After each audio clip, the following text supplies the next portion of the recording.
माझ्यासोबत आहेत राष्ट्रवादीचे नेते आणि विरोधी पक्षनेते धनंजय मुंडे साहेब. आपण त्यांच्याशी बातचीत करूया. साहेब, भगवानगडावर काल जो प्रकार झाला तो नेमका काय होता? तो पूर्वनियोजित कट आहे. त्यामध्ये मी माझा कार्यक्रम 2 दिवसापूर्वीच नगर जिल्हा प्रशासनाला दिला होता. सगळ्या वर्तमानपत्रामध्ये सुद्धा माझा कार्यक्रम आला होता की मी 5 तारखेला सकाळी भगवानगड, घनीनाथगड, नारायणगड, अश्वलिंगगड, नवगण राजुरीचा महाबळेश्वर गणपती या सर्व श्रद्धास्थळ ठिकाणी मी जाणार आहे. भगवानगडावर गेलो असताना परळीहून निघालो. परळीहून भगवानगडाला गडावर जाईपर्यंत माझं अभूतपूर्व स्वागत झालं. पण गडावर गाडीतून उतरत असताना काही कार्यकर्त्यांनी माझ्या गाडीवर दगडफेक करायचा प्रयत्न केला. जी घटना झाली ती अतिशय दुर्दैवी आहे, निंदनीय आहे. भगवान बाबाच्या श्रद्धास्थळी अशा पद्धतीनं कुणाला दर्शनाला येण्यासाठी जर कुणी रोख लावत असेल तर ते अतिशय चुकीचं आहे. गोपीनाथ मुंडे साहेब हयात असताना अशा प्रकार कधीही झाला नाही. तुम्ही त्याच्या अगोदरही विरोधात होता. मग आत्ताच का नेमका झाला? याला काही कौटुंबिक पार्श्वभूमी, कौटुंबिक वादातून काय याचं? हा गड कुणाच्या कुटुंबाचा नाही आहे. हा ना माझ्या कुटुंबाचा आहे ना कुणाच्याच कुटुंबाचा आहे. हा भगवान बाबांचा गड आहे. भगवान बाबांनी सर्व जाती धर्मातल्या लोकांना एकत्र करून अध्यात्माची शिकवण या गडावून दिली.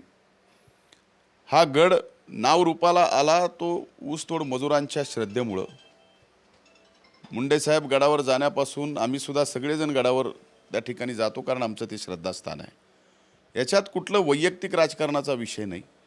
पण कदाचित मला असं वाटतं की राष्ट्रवादी काँग्रेस पक्षाने आदरणीय पवारसाहेबांनी मला या ठिकाणी विरोधी पक्ष नेतेपदाची जबाबदारी दिली आणि ती जबाबदारी दिल्यानंतर भाजपच्या कार्यकर्त्यांचा रेलसेल त्या गडावरती आत्ता सध्याच्या काळात जास्त झाला आहे. त्यांना कदाचित माझी मिळालेलं पद हे त्यांना सहन झालं नसावं म्हणून मी गडावर आल्यावर त्यांनी भाजपच्या कार्यकर्त्यांनी दगडफेक केली असावी.